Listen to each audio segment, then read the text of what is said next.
Okay. Welcome to Weekly Marx, 21 December.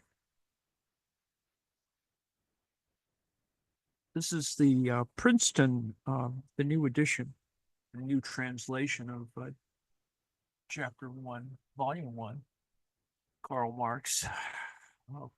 First English translation in, 30 years. What I'm going to read today is the Afterward, probably because no one ever reads afterwards, but also because I think it does reveal something about Marx's thinking about the whole text. He describes in this particular segment the changes that he made from the original version, the first edition. This is the translation is done from the second edition, and that may seem a little tedious, but in fact, it reveals his thoughts on a variety of things, and also he thought the thinking that he was going through at the time, and then also a contemporary critic of the time. So he's sort of thinking about a variety of other things that going on. Needless to say, if you really want to look at this, there's several texts that discuss capital's formation. Easier versions, of course, are Heinrich, etc. So let me start with this. The thing I've added for today is two things. One on from a 1990 text by Michael Albert and Robin Hanel, and that is A Quiet Revolution in Welfare Economics. That this is not about welfare of the institution so much as it is the theoretical notion that there's always going to be something distributed as social goods, and it doesn't. It's more of an implication about how is socialism going to actually happen, or how is it that if we're going to think about socialism, how is it going to happen? So that's a kind of hopefully a useful background, and I've included a video by our friend Yanis Varoufakis on social. It just came out a couple of days ago. Socialism in the 21st century, and of course, I think one's obligated to sort of, if people are going to ask you, what the hell are you going to change? If you smash capitalism, what's going to come afterward? And in the Marxian context, it's always socialism then communism, but there are alternatives, and so I wanted to mention those two things. First, the Varoufakis video, and then this other thing which sort of contextualizes what could come next, whether it's a mixed economy, whether what kind of socialism, what does socialism look like? How does it redistribute things? And the reason why I'm onto this is partially because I forced myself to watch all three parts of the last adaptation of Atlas Shrugged that was done as a movie, and a terrible movie. All three movies are terrible, and they did terrible at the box office. I think just because people hate Ayn Rand, but they were not very good movies. They're kind of strange, actually, but worth watching for me anyway. To look at the kind of how anachronistic Ayn Rand was sort of thinking about modernism and technology and stuff, and so that sort of fits in this same issue. Is how viable is the opposite of sort of the libertarian utopia, which is sort of identified in Atlas Shrugged, John Galt and all. Anyway, so without further ado, I'll start reading the Afterward. It's not very long, but I think it's worth reading. First of all, I need to give readers of the previous edition an account of the changes I made in the second edition. What will jump out at them is the clearer arrangement. The notes that I produced for the second edition have been marked as such in every case. As for the text itself, the key points are as follows. Chapter 1, Section 1, where value is derived by analyzing the equations through which each exchange value gets expressed, more systematic rigor is applied. Similarly, the way that socially necessary labor time connects value substance and the determination of magnitudes of value is expressly foregrounded, whereas in the first edition it was only hinted at. Chapter 1, Section 3, Value Form, has undergone comprehensive revisions, which the doubling of the presentation alone would have made necessary, but other factors played at least as big a role. Let me note in passing who prompted the doubling there, Dr. L. Kugelmann, my friend in Hanover. I happened to be visiting him when he received the first proof sheets from Hamburg in the spring of 1867, and he persuaded me that most readers would need an additional, more didactic account of value form.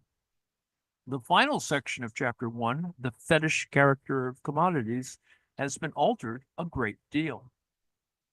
Chapter 3, Section 1, the measure of values, required careful revisions because in the first edition, this part of the book got lax treatment. I merely referred readers to the analysis already given in my earlier work, A Contribution to the Critique of Political Economy of 1859. I made substantial changes in Chapter 7, particularly in its second edition. There's no point in taking a detailed look at the improvements scattered throughout the entire text. They're just often purely stylistic. Yet, as I revised the French translation, which is appearing just now in Paris, I saw that in some places I should have amended the German version more thoroughly, and that in others I should have gone further in my stylistic corrections or remedied occasional lapses with general care. However, I didn't have enough time to make those changes. Only in the fall of 1871, when I was working on other projects of urgent importance, that I learned that the first printing was sold out and the second printing would begin as soon as January 1872. The labor I put into capital has paid off, above all, in that right away the book found appreciative readers throughout the ranks of Germany's working class. During the Franco-Prussian War of 1871, a man whose standpoint, economically speaking, is bourgeois, Mr. Meyer, a Viennese manufacturer, published a pamphlet in which he correctly asserts that whereas the so-called educated classes have lost the great theoretical acumen once considered a German's birthright, among members of the working class, such acumen has gained new life. Even now, political economy remains a foreign branch of scholarship in Germany. Gustav von Gulick has, to a large extent, already laid out the historical circumstances that limited how much the capitalist mode of production could develop here, and that made it difficult for us to erect a modern bourgeois society, doing so in his work, Geistliche Darstellung des Handels, the Gewerbe, blah, blah, especially in the first two volumes. They appeared in 1830.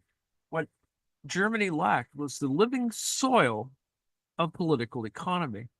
Thus, we imported this science from England and France as a finished article, and our professors of it remained students. In their hands, the theoretical expression of a foreign reality was transformed into a collection of dogmas that they've interpreted, or rather misinterpreted, in terms of their petit bourgeois world. What did they do with their feelings of scholarly impotence, which couldn't be suppressed entirely in their painful awareness of their role, namely to play the schoolmaster in a field where they weren't at home? They attempted to hide both things under shining nuggets of literary and historical erudition, or by mixing in outside material borrowed from the so-called cameral sciences, a mishmash of knowledge and a purgatory that every German candidate hoping for a bureaucratic position must pass through. See, the PMC existed even then. Capitalist production in Germany has developed at a rapid pace since 1848. The swindling has arrived, but our experts in political economy fare no better than before. When they were able to pursue that scholarship without prejudice, German reality lacked modern economic conditions. When such conditions eventually took shape, they did so under circumstances that no longer allowed it to be pursued that way within bourgeois circles. insofar as political economy is bourgeois. That is, insofar as it sees the capitalist order as the absolute and ultimate form of social production rather than as a historical and temporary stage of development, it can continue to be systematic scholarship only if class conflict remains latent or appears exclusively in isolated phenomena. Consider England, whose classical political economy belongs to a period when class conflict was still undeveloped. It was Ricardo, the last great representative of that school, who finally decided to make the antagonism between class interests, between wages and profits and ground rent, into the launching point of his research, although he treated it naively or as a natural law of society. Here, the bourgeois science of political economy reached the limit it could not move beyond. Ricardo was still alive when, in this person of Sismondi, a critique emerged to oppose it and him.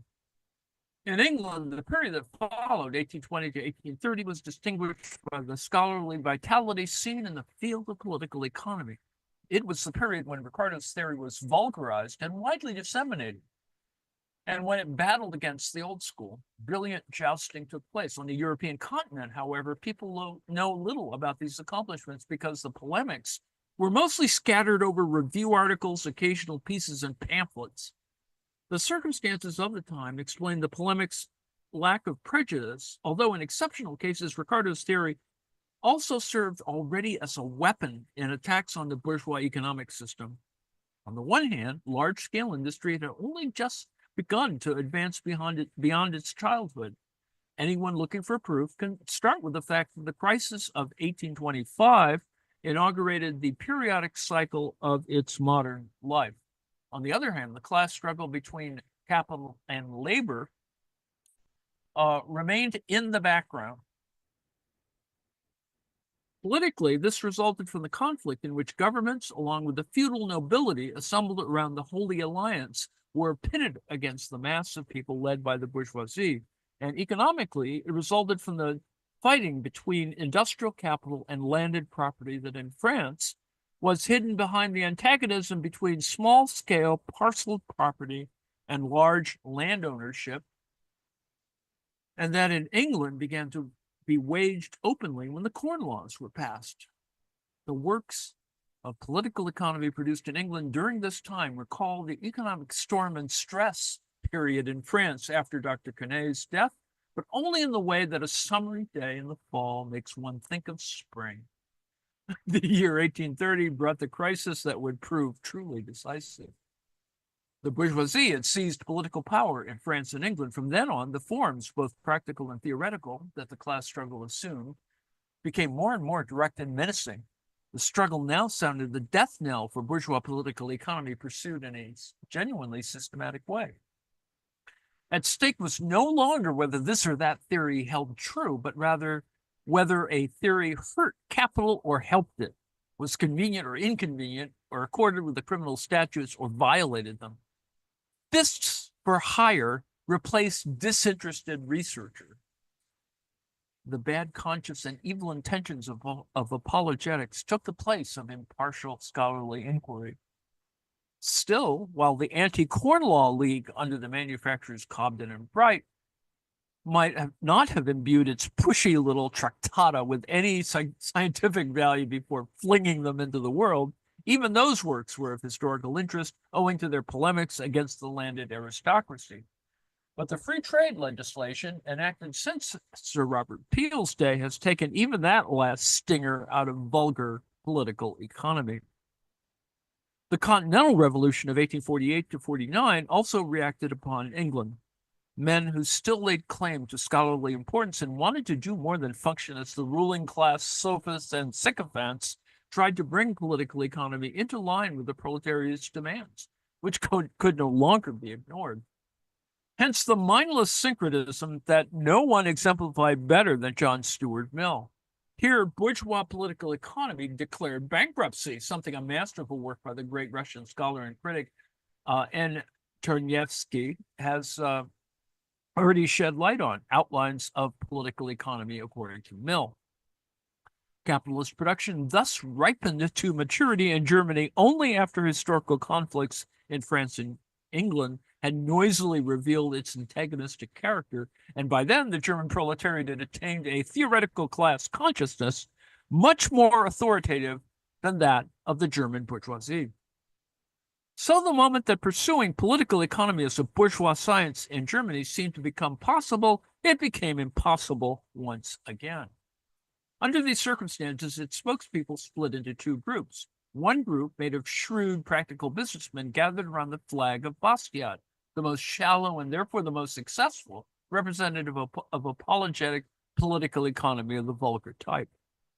The other group took pride in the professorial dignity of their scholarship and followed John Stuart Mill in attempting to reconcile what can't be reconciled. During the time of political economy's decline, which came just as it was enjoying its classical moment, Germans remained mere students, epigones, and imitators, the little traveling salesman who worked for a large foreign company. The peculiar historical development of German society thus made it impossible for bourgeois political economy to develop in an original way there. This, however, doesn't apply to its critique, the critique of political economy. And so far as such critique represents a class, it can represent only the class whose historical calling is to transform the capitalist mode of production and definitively abolish all classes, the proletariat. The scholars and non-scholars among the spokespeople of the German bourgeoisie tried at first to kill capital with their silence, having successfully done that with my earlier works. But the moment this tactic no longer matched the conditions of the time, criticizing my book began to serve them as a pretext for instructing readers in how to quiet the bourgeois mind.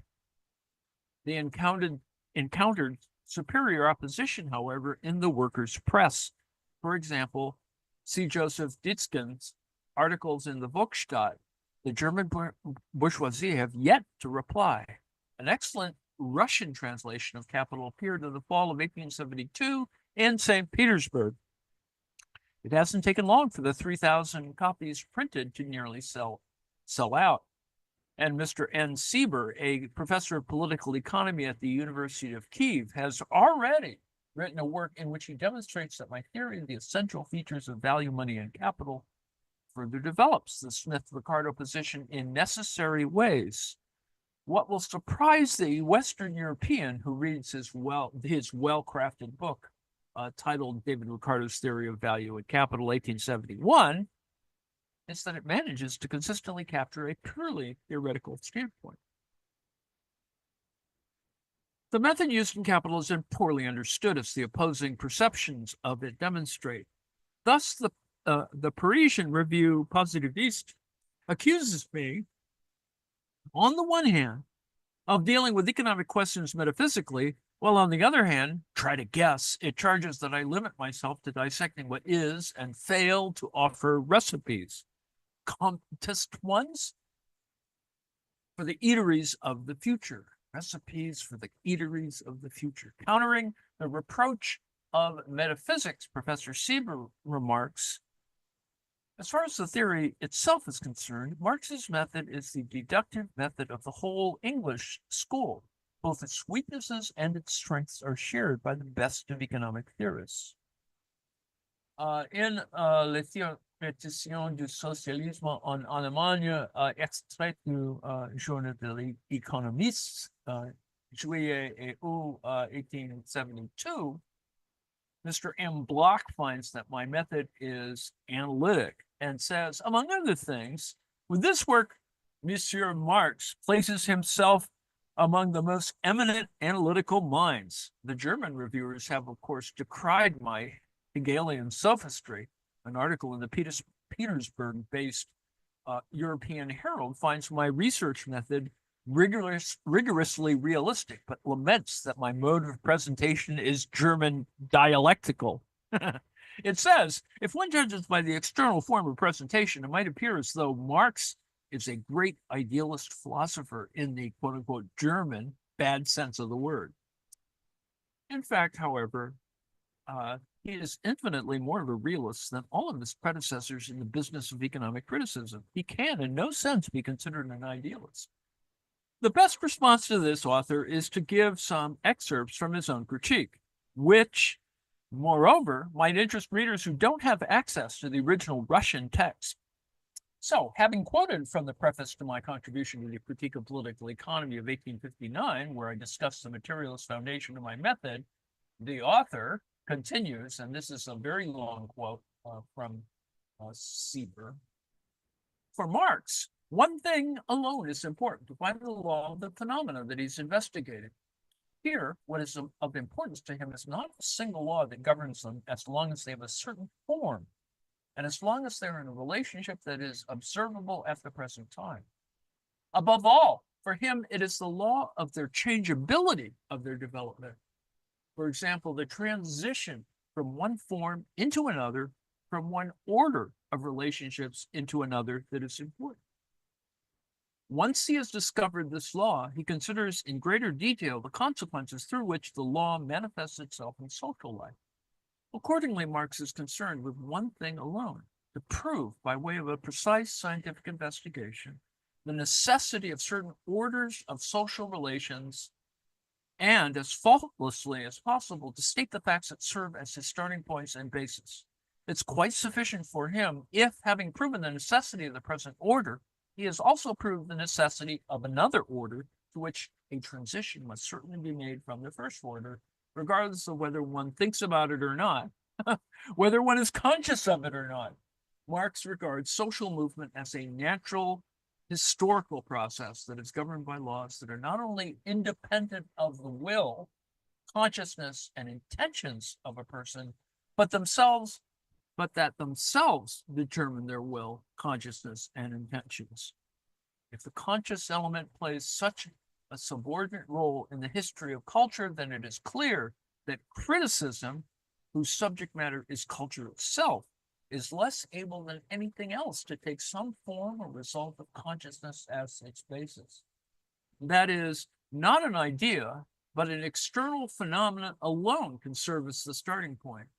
Criticism will consist in collating, comparing, and confronting a fact not with an idea, but with another fact. All that matters is that both facts be investigated as accurately as possible, and that they truly represent different stages of development. And what is additionally important is that the order, sequence, and connection within which these stages of development appear be no less accurately investigated. Are not the general laws of economic life one and the same, whether they're applied to the present or to the past? But this is exactly what Marx does not recognize. For him, such general laws do not exist. In his opinion, on the contrary, every historical period has its own laws. But as soon as it has outlived a given period of development, exited a given stage and entered another, it already begins to be governed by different laws. In short, economic life presents to us, in this case, a phenomenon perfectly analogous to what we observe in other categories of biological phenomena. A close analysis of the internal structure and properties of the actual state of the phenomena of this life has repeatedly persuaded many researchers already since the 1840s, of the inexactness in the view of the old economists, according to which the nature of economic laws is identical to the laws of physics and chemistry. A direct analysis of phenomena has shown that social organisms differ from one another no less profoundly than botanical and zoological organisms. One and the same phenomenon can therefore, as a consequence of the difference in the structure of these organisms, the heterogeneity of their organs, and the different conditions among which the organs have to function, etc., obey completely different laws at different stages of development that different social organisms represent. Marx refuses, for instance, to recognize that the law of population growth is one and the same, always and everywhere, for all times and all places. He argues, on the contrary, that every stage of development has its own law of reproduction. What transpires in economic life depends on the degree of productivity of economic forces. With differences in productivity, the consequences will also be different, along with the laws governing them. In setting out in this way the goal to investigate and explicate the capitalist economic order, Marx was only formulating strictly scientifically a goal that a precise investigation of economic life might have. Its scientific value lies in elucidating those particular laws that govern the emergence, existence, development, and death of a given social organism and its replacement by another higher one. And Marx's book really does have this value, unquote. Back to Marx writing. Insofar as the author depicts my real method, as he calls it, with great accuracy, and insofar as he proceeds with a great deal of goodwill where he's confronted with how I apply that method, he can't depict anything but the dialectical method. With respect to form, the mode of presentation must, of course, differ from the mode of investigation. An investigation should appropriate the material in detail, analyze its various forms of development, and trace their inner connection. Only once that work has been done can the real movement be presented in a suitable way. When someone succeeds in this and produces an ideal reflection of the life of the material, we might think that we are dealing with an a priori construction. As for its foundation, my dialectical method doesn't just differ from the Hegelian one, they are utter opposites. Hegel goes so far as to transform the process of thinking into an independent subject, doing so under the name the idea. For him, that process is the demiurge of the real, while the real merely constitutes its external appearance. For me, conversely, the ideal is nothing but the material as it is, transposed and translated inside human heads. So this is that, that inverting Hegel. I criticized the mystifying side of Hegelian dialectics nearly 30 years ago at a time when he was still in fashion. But just as I was working on the first volume of Capital, the grumpy, pompous, mediocre Epigenes, currently dominating German letters, saw fit to treat Hegel as honest Moses Mendelssohn treated Spinoza back in Lessing's day, namely as a dead dog. This moved me to publicly declare myself to be a student of that great thinker. And where I deal with value theory and capital, I even coquette here and there with the mode of expression peculiar to him. Hegel mystified dialectics, but that didn't stop him from being the first to consciously and comprehensively represent its general forms of movement. Here, the dialectical method stands on its head. You have to flip it around in order to find the rational kernel encased in its mystical husk. The dialectical method in its mystified form became fashionable in Germany because it seemed to transfigure that which exists. In its rational form, it annoys and even horrifies the members of the German bourgeoisie and their good doctrinaire spokespeople because the positive dialectical understanding of that which exists simultaneously implies an understanding of its negation or necessary demise. The dialectical method grasps every developed form in the flow of its movement and thus grasps it in its transient side too. The method is not impressed by anything else for that matter. Its essence is critical and revolutionary. The practical bourgeois feels the contradictory movement of capitalist society most keenly in the periodic alternations of the cycle that modern industry goes through, and in the cycle's peak at a moment of general ... crisis. Another such moment is coming, although it is still in its preliminary stages. This crisis will play out everywhere, and its effects will be intense. Even the lucky dogs of the new Holy German-Prussian Empire will get a lesson in dialectics. So that's the afterword, and let me read the note for this, which is, as with Marx, always amusing. The mealy-mouthed scatterbrains of vulgar German political economy have criticized the way my book is written and also the way its analysis is presented. When it comes to the literary weak points in Capital, no one will offer judgments harsher than mine, but here I will provide an English appraisal and a Russian one. Let the scatterbrains use and enjoy them. Discussing the first edition of Capital, the Saturday Review, a journal entirely opposed to my views, speaks of how my mode of presentation invests with charm even the driest problems of political economy. And in its issue of 20 April 1872, the St. Petersburg Gazette says, the presentation of his work, with the exception of one or two excessively specialist parts, is distinguished by its clarity, general accessibility, and despite the subject's scientific loftiness, by an unusual liveliness. In this respect, the author of Capital is far from resembling the majority of German scholars who write their works in a language so obscure and dry it makes the heads of ordinary mortals pound. So, that I appreciate the fact that, this is a lively reading. I mean, there's a certain, sort of liveliness in Marx's presentation. So the issue, of course, is that he's making some observations on the issues of translation, differences among English, French, and German, and Russian. It does reveal a little bit more about his fascination for people in Russia, or in this particular case, more Ukrainian, I suppose, interest in his work, and why he, in his later years, around the same time, becomes interested in learning Russian.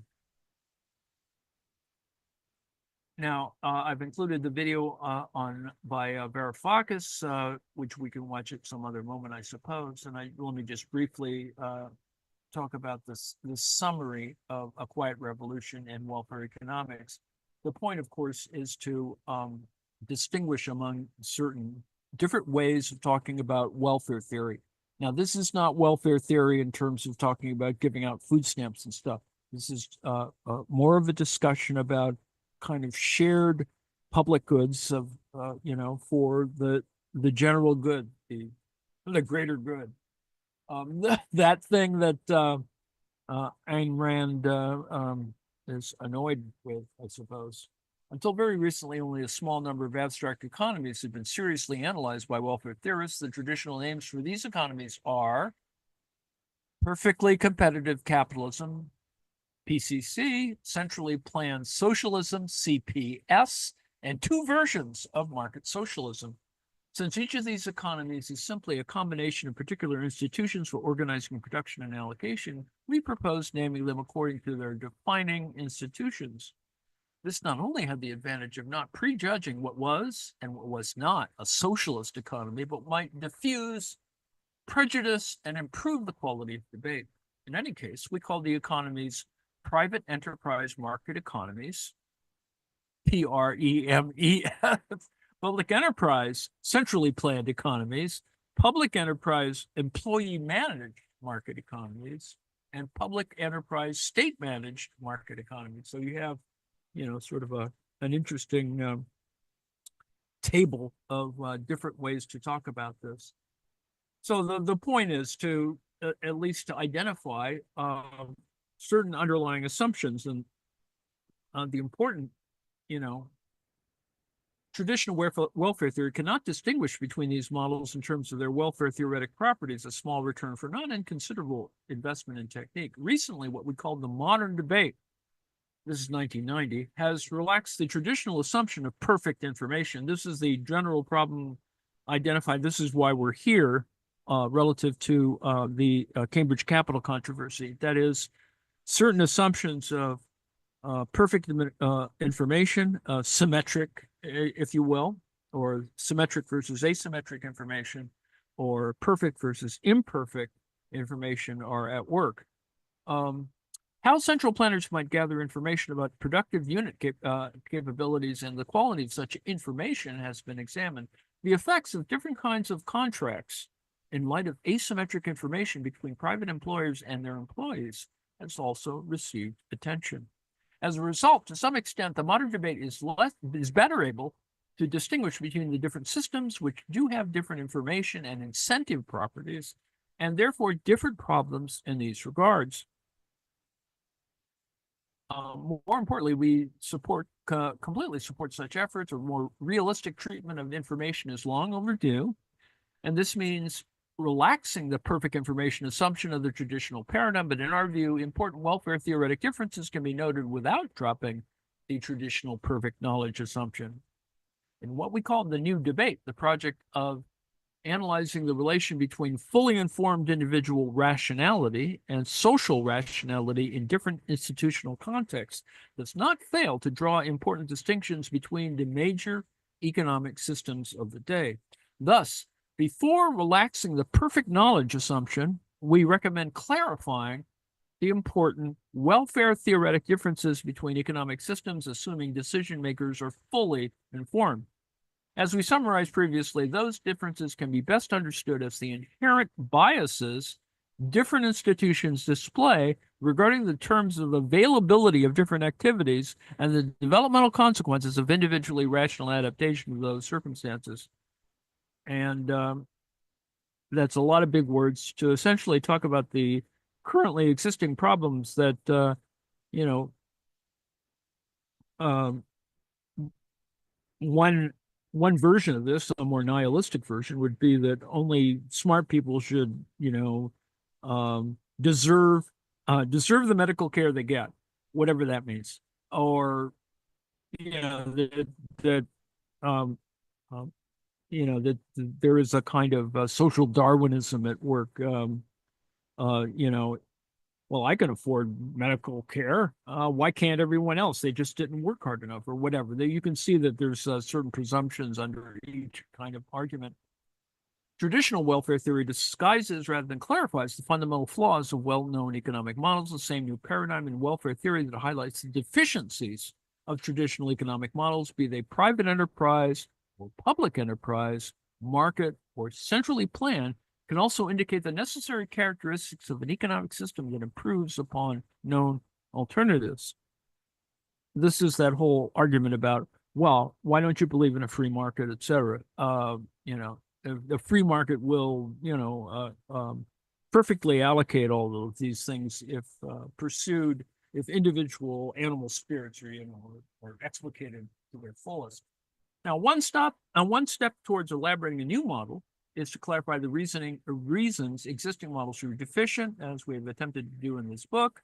And it goes on, that we don't really have a real answer yet. But what was also interesting in Hanel and Albert's book is technical terms. And I think it's, these are ways in which you could think about, this is their glossary, but I think they're useful reflections even 30 years later for some of the things that are currently happening. The anarchy of capitalist production, one element of Marx's critique of capitalist economy, the driving impetus of capitalist enterprise is the pursuit of profit through the sale of goods on the market. Market mechanisms relate producer and consumer without a regulated mechanism which would relate production to human needs. Cybernetics, not used very much now, but we pretty much have that going on with AI, et cetera. The study of communication and control systems in machines, animals, and organizations. It is anachronistic a term, but we've kept part of it, right? Cyber, right? And only applied it in certain, commodity forms, cyber currency or, cyber attacks or whatever. Commodity fetishism, demand revealing mechanisms, endogenous preferences, externality. With endogenous, there's exogenous, so you need to get that sense. And also there's externalities, side effects on others following from the actions of an individual or group. Its effect is not brought on by those affected and may be unwished for. So pollution is like that. While the acquisition of a car may benefit one household by improving mobility, it generates pollution and creates congestion for others. The free rider problem, which is a standard and is a true problem in trying to formulate what counts as welfare, because some people are just permanent free riders. You could say that every Trumpist is a kind of ignorant free rider. The problem arising in the context of public goods, that no individual is willing to contribute towards the cost of something when she hopes that someone else will bear the cost instead. this is some of the basis for accusing welfare cheats or whatever. It's just a pejorative in that particular sense, considering that everybody rides on public goods or roadways, et cetera, sidewalks. Law of ever increasing concentration of capital, Pareto optimality, pivot mechanisms, et cetera, et cetera.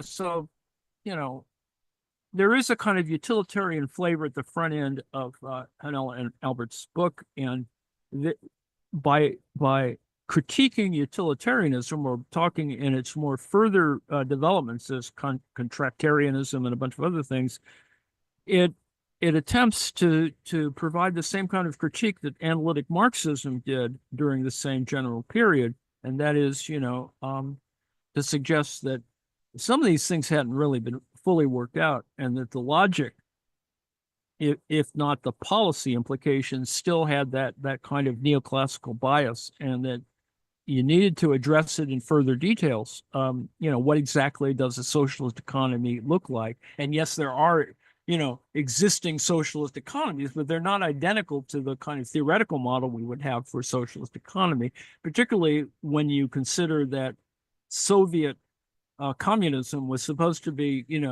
already, actually existing is the model for actually existing socialism. And in that case, wasn't really as good as it was, although it did, eventually wind up winning World War II. So that there's all that going on. I included the video of Bottom's lecture just to remind folks that probably we're going to fiddle with it a little bit more. And I think I am at the end of my, yes, exactly at the end of my time. So are there any brickbats or interventions or questions? Yes, Kelly, Marxian insults are delicious. They are. Every historical period has its own laws. Well, that's the Russian, I guess, or German critic of Marx, trying to review Marx's work by not necessarily misidentifying, but he hasn't fully looked at the question of what Marx is talking about, the differences among modes of production. And, in one sense, Marx himself hadn't sort of worked through it, but, he tries to describe in volume 1, the difference between primitive accumulation, feudalism or slavery, feudalism, capitalism, then socialism. All of that is, not fully there. So the idea of the differences between historical periods are, not rigid. They are uneven because, as and Marx doesn't really, he does refer to them, but he doesn't do it in a way that a lot of people have had to work through. It really isn't until we get to Lukács or somebody that they, or the Frankfurt School, sort of start talking about, well, it all doesn't happen at once, and it is uneven, and so the unevenness is not fully described. And I think that's the extent of questions. Let me. Joe, if you can end the stream, I'm ready to end. Thank you for your attention. I have more tomorrow. There will be more tomorrow. More Marx tomorrow. Weekly Marx at 3 p.m. Later today, we're going to look at one of my favorite screwball comedies, His Girl Friday, and the Ang Lee film Lust, Caution. So thank you very much.